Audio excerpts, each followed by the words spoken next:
The body.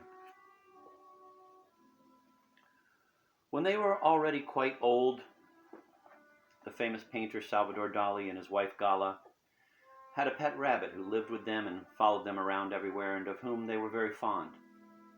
Once they were about to embark on a long trip, and they debated long into the night what to do with the rabbit. It would have been difficult to take him along, and equally difficult to entrust him to somebody else, because the rabbit was uneasy with strangers. The next day, Gala prepared lunch, and Dali enjoyed the excellent food until he realized he was eating rabbit meat. He got up from the table and ran to the bathroom, where he vomited up his beloved pet, the faithful friend of his waning days. Gala, on the other hand, was happy that the one she loved had passed into her guts, caressing them and becoming the body of his mistress. For her, there existed no more perfect fulfillment of love than eating the beloved.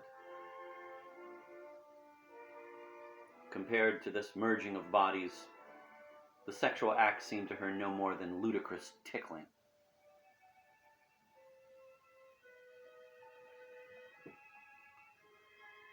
Laura was like Gala. Agnes was like Dali. She was fond of many people, men and women.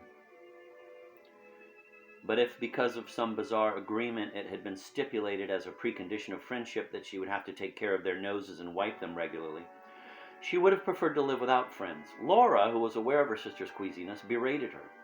What does it mean when somebody attracts you? How can you exclude the body from such a feeling?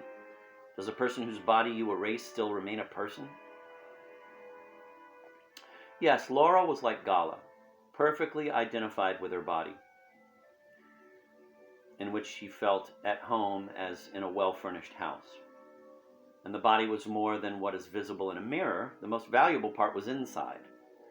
That's why references to the body's organs and functions became a favorite part of her vocabulary. If she wanted to express that her lover had driven her to desperation the night before, she would say, "The moment he left, I had to throw up." Even though she often talked of vomiting, Agnes wasn't sure whether her sister had ever actually done so. Vomiting was not Laura's truth, but her poetry, a metaphor, a lyrical image of pain and disgust.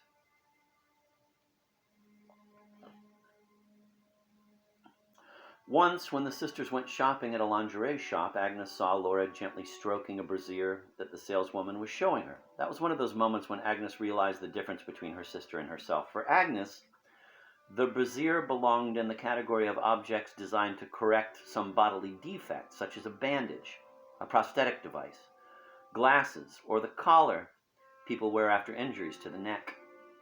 A brassiere is supposed to support something that, because of faulty design, is heavier than it should be, and therefore must be shored up, perhaps like the balcony of a poorly constructed building that must be provided with pillars and supports to keep it from collapsing. In other words, a brassiere reveals the technical nature of the female body. Agnes envied Paul for being able to live without constant awareness of his body. He inhaled, exhaled, his lungs worked like a big automatic bellows, and that's how he perceived his body. He gladly forgot it.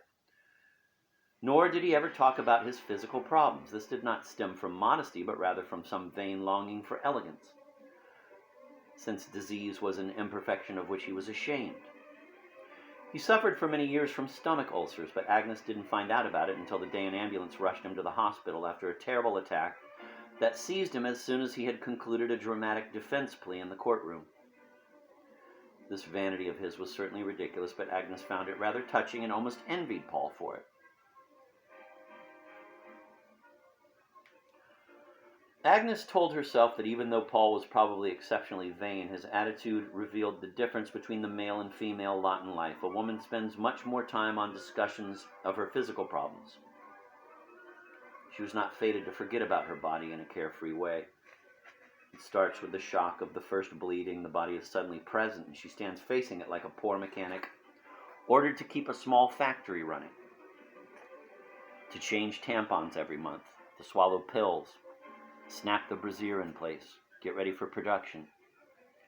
Agnes looked upon old men with envy. It seemed to her that they aged differently. Her father's body slowly changed into its shadow.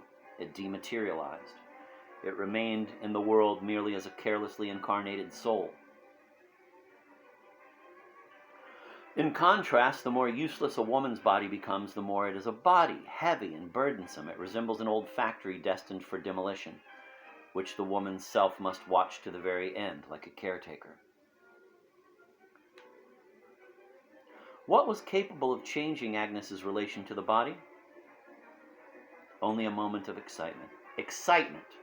Fleeting redemption of the body.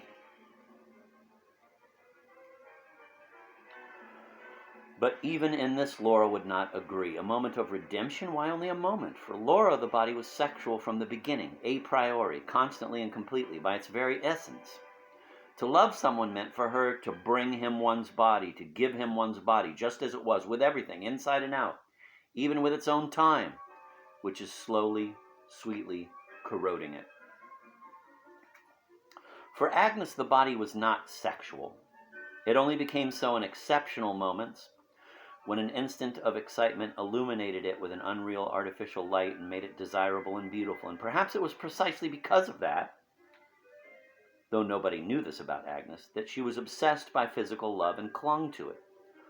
For without it, there would be no emergency exit from the misery of the body, and everything would be lost.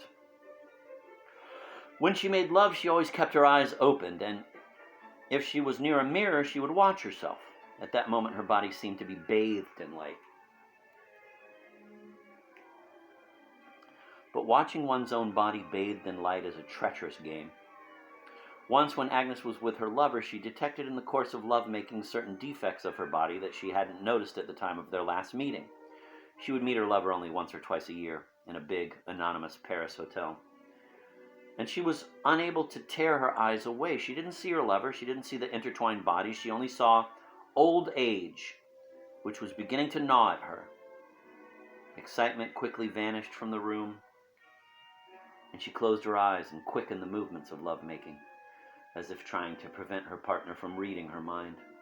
She decided then and there that this would be their last meeting.